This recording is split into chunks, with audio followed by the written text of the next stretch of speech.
folks, Brew here, so bringing more modern for you guys. So, a rematch from the past, from a while back, that's Affinity VS Naya Burn. Still like both decks, actually, and I think there is a slim chance I might be running Burn at my country's second World Magic Cup qualifier. Anyways, so let's see what's gonna happen. The third game is particularly interesting, so stick around for that. It's rather outstanding to say the least. I started with mulligan, so just 0 lands. For burn decks, like keeping 1 lander is a viable strategy. It's okay. My opponent also mulliganing, also 0 landers. So the force is not strong with us just yet. Yeah, my phone is charging up, like don't be surprised by that, so because the life counter apps actually do take up a lot of battery, and I forgot to switch off internet. Always a dumb thing to do when you're not actually using it quite much and you don't actually want any pop-ups interfere. So remember that, and we can use a mobile life counter just because we're not in a tournament. But keep in mind that actually at FNMs you're perfectly allowed to use your phone for life counter purposes, but not at the competitive level. So that is prohibited. So both mulligan down to 6.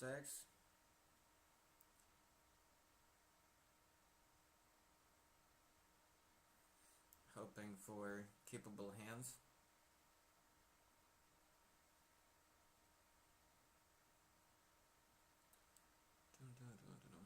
I'm watching some trance music in the background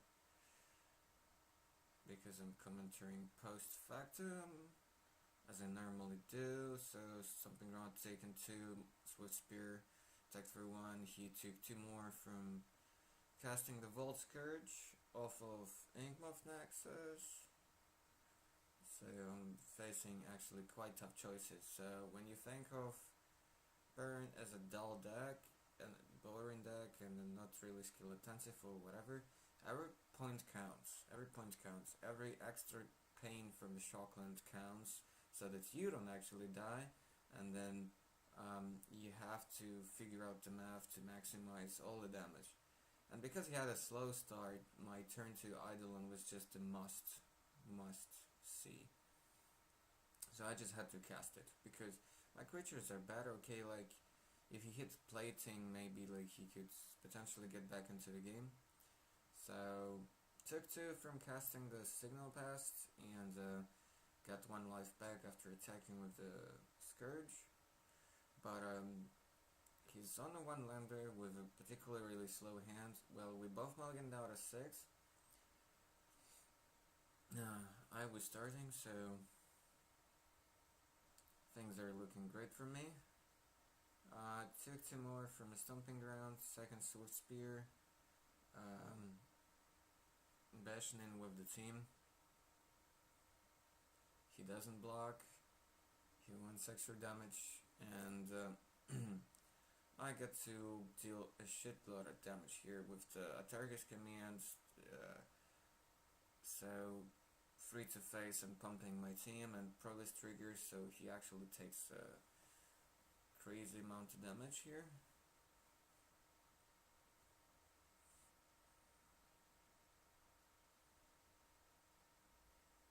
Actually 12, so he's down to just 3 life points, and there is almost no way for him to come back. If he plays plating, he takes 2, goes to 1, which is not great. If he plays like plating plus a multiple to equip on the Vault Scourge, he dies before he gets the life back. So he just attacks, gains a couple of lives. He's up to 5, but that's not gonna help at all. Alright, and then so let's continue here. Yeah. Oh, we're the overseer, taking 2 from the Eidolon. He's just trolling me. He was just trolling me. I was dead serious with a poker face when he played it, but now I see that like this is just mocking me. It was just a Boris germ off the top, and I had a fetchlands. I would have taken 5 to my own face in order to cast it and just take the 2 damage from the Eidolon. So it would have been painful, but I think I had a win no matter what here, because I would just attack with my guys. Well, no, he would just go down to 1, just blocking the Eidolon with the Overseer and taking 2 from the 2 Swift Spears. So yeah, I had to draw Pal in a deck full of burn spells, and managed to cast it. Well, I had a Blasting Mar in my hand. I sandbagged it for this kind of cases when I really needed to have a white source. So I went to the second game, so we decided to actually, despite the thing we did with the other 2 matches we played the same day, we decided to have one more pre-sideboard game in this match, because this was like just a bit too absurd. He hits like very slow hand and I hit pretty well, I would say. Well, I guess above average, maybe above average, I don't know, or maybe it was just an average draw, but his draw was like super bad. So on to the second game here. I think he's actually mulliganing his hands. Not so sure yet, but we're about to see very soon.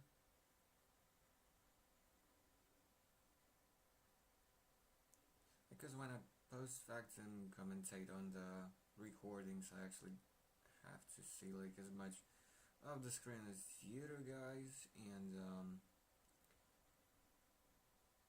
I don't remember like every single detail, even right after the played matches. So yeah, I think he mulliganed down to 6 here. Well, Affinity does mulligan quite a bit, I would say, so no big surprise here.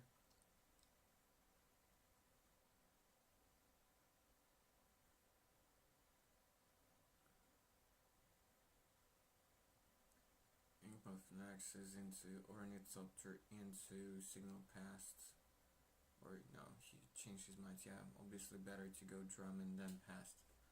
So pretty good mulligan, pretty good turn 1 for him. Cracking the fetch, going to 17, shocking myself. Stomping ground untapped, and one of the many 1-drops coming up.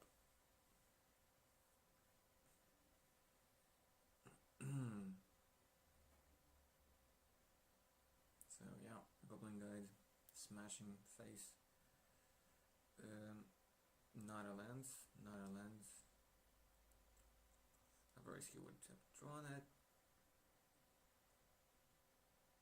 Spent like crazy amount of time setting up the right angle and everything for these matches, and still not the best ones, but at least you get to see the board pretty clearly without any giant glares or anything. So I think it was alright. So Blight and Equip on the Ornithopter hitting me for quite a bit, so he's racing quite well in this game, that's for sure. It's gonna take me a lot of effort to like try to do anything in this game.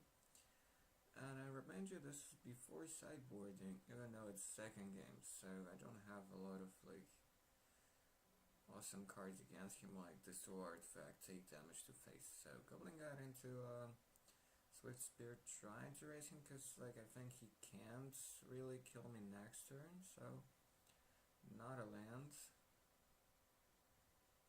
On top of his deck, he can stay in 5, so both at 13, so it's gonna be quite close, I think. control like nuts butters. Oh, the spell skate was just like abysmal here. And I think actually my hand was like full of 2 drops. Like Helix and, no, not Helix, Boris Charm and Tarkus Command or something like that. Or Rift Bolts. Yeah, I think it was, yeah. So Spellskite was really abysmal here. I really do think people with Affinity should play more of main deck Spellskite. It's not just about this matchup, it's about like half of the meta game of the format.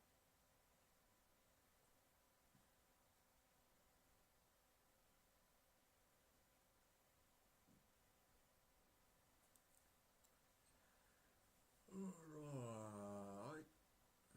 So, really counting the odds, I think I had a land and a Rift Bolt in my hand. And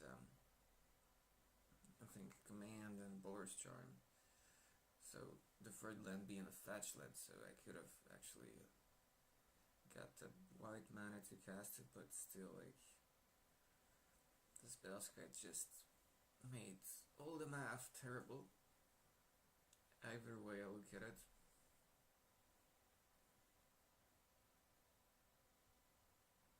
I was really thinking maybe like to cast a command or something, but the Tarkus command is not call against command,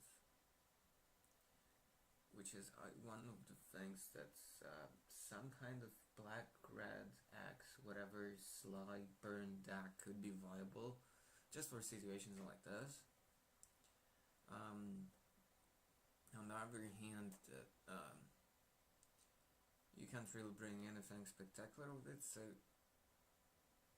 I guess, like, if you think of Colgan's commands being like Trump against Spellskite and stuff like that, and still being on the fast side of things, then you're better off with Grixis Delver with Spears in it. Which is a legitimate deck, though it's like not super well positioned because of like Grixis control and things like that. But it's a viable strategy, and then some metagames it could work out. If you would be playing a lot against like Johns and Absents, those sort of decks. So attacked, he taken damage, I didn't cast anything before combat damage, and then attempted a Rift Bolt on the Ornithopter, but because like he would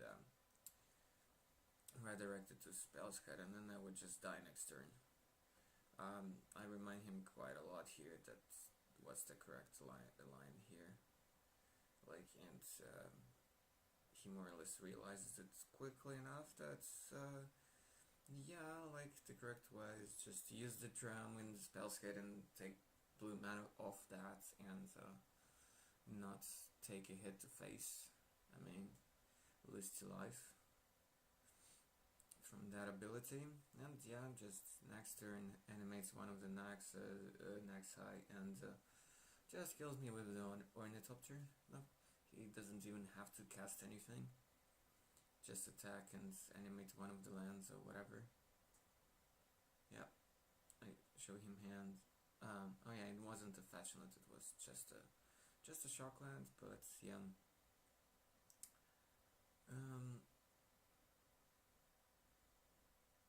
Something like Syrian Blaze plus a Bolt would have been like the very best ever, and would mean that I would probably win the game. So yeah, drew the run combination of cards against his very, very fast draw. What can I say? So those things happen. It's Magic the Gathering after all. So sideboard in time, couple of smashes, couple of revelries for his stuff at instant speed, and it still hits face. So the cards that you definitely want in. Deflecting Palm is amazing because of the plating. So instead of them hitting us for Gazillion, like they're taking Gazillion, couple paths, that's like no brainer. Couple more helixes, or like was it one of, like, anyways, like you bring in all the helixes you have. And then I was debating about Molten Rain, because it's 3 mana, it's only 2 damage to face, but it's the decreases his clock quite a bit. He can't like kill me all of a sudden with Nexai. So spoiler alert, I end up like bringing that in, and I'm taking out all of the burn spells which don't hit creatures. Lava Spikes, Burst Charms, Target's Commands. They're like generally okay, but you want more flexibility. Because you still have creatures in your deck, and you just drive with them and clear the most potential threats and try to finish off like with other burn spells. So yeah, he brings in Wear Tear, huh? For Eidolon, really? That seems kind of odd. I would never bring it in. It's just the Eidolon. I mean, with player I can understand. It hits Eidolon and hits Goblin Guns, and sometimes hits Swift Spears, and also hits the Grimlovemancer, which is also pain in the ass for him in this matchup. But Wear Tear? Really? I should have pointed that out to him. It's just like, very weird. Like, okay, it's a one-off, but like only 4 targets? Well, Weak Flare also kills it? Doesn't seem that right.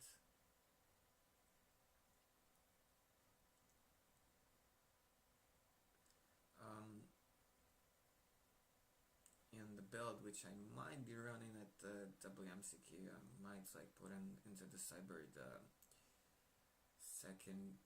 third Molten Rain, but I don't think you bring it in that matchup. That's for sure. On the other hand, oh yeah, and I think I was taking out like 1 Skullcrack, which is main deck, which was for some reason like instead of 4 Vitargus Command. So generally that's what you do, like take out spikes, charms, and commands, and bring in all the stuff that interacts with him, as well as hits face, or like in case of Path to Exile, just solid 1 mana bolt, let's say that. So he's just thinking about to take out 1 Overseer and 1 Pest and 1 Gram, which is not too bad. I think like that's an okay plan to side out, although I'm not sure. Depends on his configuration. Like I think he was just doing that at random, almost. Just take out one-offs out of some playsets of some cards. I'm not sure like whether there are 4 Overseers in the deck, probably not 4, probably less. Anyways, it's not that spectacular in this matchup because it's kinda slow, I guess. Kinda slow. Actually, in this particular matchup, I do think that Master of Ethereum is much better than Edge Champion, but I'm not sure. I'm not entirely sure. He changes his mind and takes a couple of Memnites over Past and Seer. I'm not sure if that is correct. Okay, 1 Overseer, 1 Memnite, and 1 Drum. Right. That it seems better, I guess. Yeah, Deflect and If Tron, like, gotta be real good. Kept Shard Wall, even though it's like, it's my land, but its interaction against Naxai. Deflect and Palm is, I don't know. I've seen like a bunch of lists which ran 2 Deflecting Palms in the board. I guess as a sideboard card, it's that good in certain matchups. Like I don't hate 2 copies in a sideboard, but it's like so much space for such a narrow card. I don't know. The effect is very powerful indeed, and you even bring it in the mirror, because it's effectively like additional lightning helix in the mirror match. And it's also like great as it's kind of a obvious thing. It's great against Tarmogoyfs and things of that nature. It actually could be quite funny, like you probably would bring it in against an Amulet Bloom deck. Like they are making a giant Titan, just trying to go all in, like hoping that you don't have Path, but instead you have a Deflecting Palm, and they're so wrecked, like so wrecked. like they might be like just dead on the spot, because like when they double strike the guy up and no wait, because it's double strike, it's not just pumping the attack, so but they still gonna take like shitload of damage, so but it strikes twice, so you only prevent one attack. Okay, they still get land, so they still can get fountains. Okay, it's not amazing. I don't know, do you still bring it in that case? Because it's just like prevents one attack, because they can still like, so you prevent damage from the first strike, and then they hit once again, so, then no. Okay, so, False Courage off of Ink of Naxos, and I was stuck in one land with the Sacred Foundry and just chain and Rift Bolts. First one, kill his curse, because that's the creature you probably have to kill, especially if you're stuck on one land. Next turn, that's Blank Moth, and then probably some creature, my guess, or something like that. Yeah, being stuck on one land hurts, but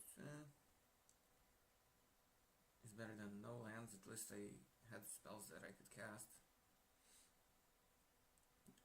So Signal Pest, that's probably not gonna get killed. Smoke's Opal, okay. Then after, well, yeah. So this Rift Bolt hits his face. He did 15. Still no second lands. Another Rift Bolt, because why not? Why not? That's normally how it goes. Like, I wasn't surprised at all. Like, just one land and all the Rift Bolts. That's RNG, forget my French. So 2 poison came up, sure, fine. Dram of the Opal and passing off the turn, Rift Bolt his face. Second lance, we got there, boys. We got there, boys. So I think I had a lightning bolt in my hand, which I wanted to kind of keep up in case some weird shit happens, and it still hits face. So worst case, I could just done that. In case I wasn't like experiencing a huge threat. Plating came down. Whatever, man. I'm ready for it. Animate an Ink Moth. Using Pest and Drown to equip it up. Then we're doing some math. So I calculated that this is just 7. So Darksteel, Mox, Pest Drum itself, Plating, so +6, so it was 7-1. 7 infect coming in. I'm at 2 poison. 2 plus 7 equals 9, so we don't give a shit. So we just take it. End of turn we just bolt face and just hope that we draw a land. Rift Bolt to face. He's at 6. We draw a third land. And we're just lighting Helix and bolt him to finish off the things in this game. Not this match yet. One more post-cyber game coming up your way, but what I would like to say, boys, here is that 9 poison counters, we don't give a shit. We don't give any fudge about this. We just hit face and win. Even if like we wouldn't draw that third land, we would just keep up like the Lightning Helix, kill his Fang, gain 3 life, and maybe like win next turn, something like this.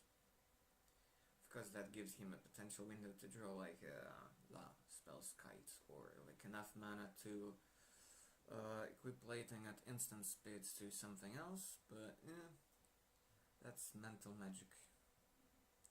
Mental magic is not always a good thing to do, because it's all just juggling the odds after shit happened. Mental magic could corrupt you, potentially. you would be thinking in future terms instead of present terms. So on to the last game of this test match. Really loving the matchup so far. Of course, sometimes like he kicked my ass as well, but whatever.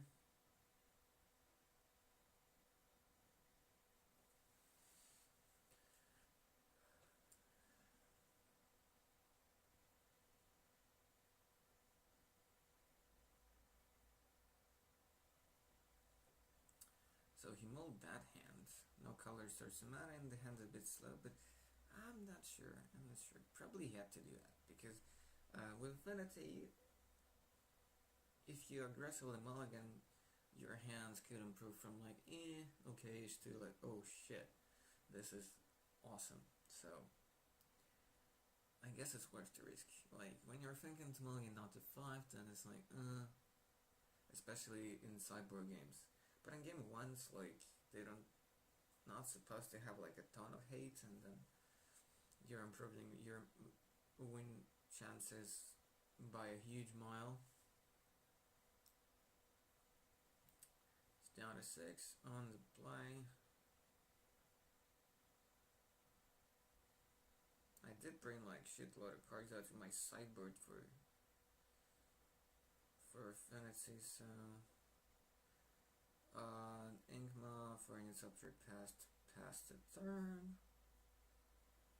We go Kraken Tarn for some Shocklands. I know, for Mountain. I think I had just a bunch of fetches in my hand, so didn't have to take extra damage here. Goblin Guide, I think he drew like an extra, the Inkmuff, which he laid down here. Animating the first one, attacking with the pass, so 2 poison counters on me. That's fine. I could raise that.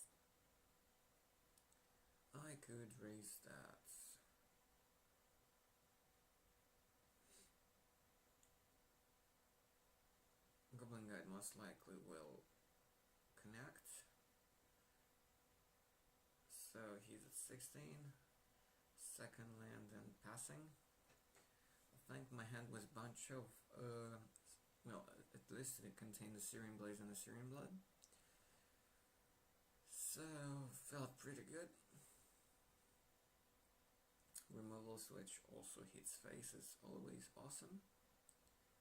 Playtime, that's fine. Never passed. Okay, he's setting up for a big turn the turn after, but he might not have time to get there.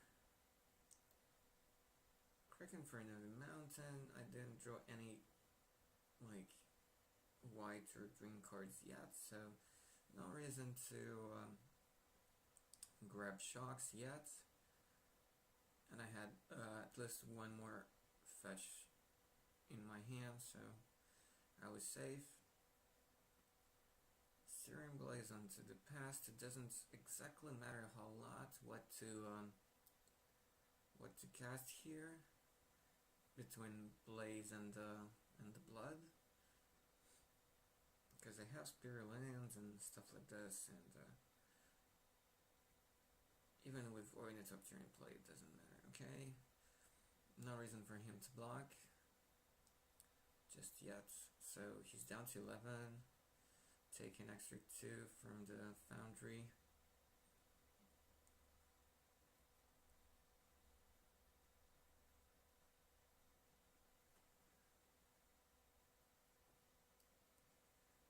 Could have played a Fetchland here, but it's alright. I would probably want to have like 4 lands in play anyway, and then with that Fetchland, if I don't draw like Destructive Reverie, I can just fetch a Shocklands tapped. Just passing the turn with a Searing Blood up, and I think a Bolt in hand as well.